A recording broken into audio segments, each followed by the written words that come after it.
ഈ പ്രായത്തിലും കൊച്ചുമക്കൾക്ക് വേണ്ടി ഇത്രയും പട്ടിയെ പോലെ പണിയെടുക്കുന്നതിനോട് അമ്മൂമ്മയ്ക്ക് എന്താണ് പറയാനുള്ളത്? രണ്ടു വാക്ക് സംസാരിച്ചു. ഇത്രയും പ്രായമായിട്ടും മുതുക്ക് പോലെ ഇരിക്കുന്ന രണ്ട് കൊച്ചുമക്കൾക്ക് വേണ്ടിയിട്ട് പട്ടിയെ പോലെ പണിയെടുക്കുന്ന അമ്മൂമ്മ. പറ എന്തേലും പറ. എനിക്കൊന്നും പറയാനില്ല. എന്നാലും എന്തെങ്കിലും രണ്ടു വാക്ക് സംസാരിച്ചു.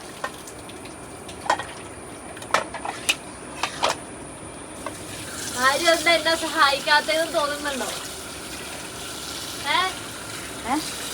നിങ്ങൾ ആരും എന്താ എന്നെ സഹായിക്കാത്തതെന്ന് തോന്നുന്നുണ്ടോ? എന്താ ആരും എന്നെ ഒന്നും സഹായിക്കാത്തതെന്ന് തോന്നുന്നുണ്ടോ? ആരും സഹായിക്കാത്തതിനാന്നോ? എന്നെ ദൈവം സഹായിക്കുന്നുണ്ട്. അതുകൊണ്ടാണോ? ആ, എനിക്ക് ആരോടും പരാതിയില്ല, പരിഭവമില്ല, ഒന്നുമില്ല. എനിക്ക് വേറെ ഒന്നുമില്ല.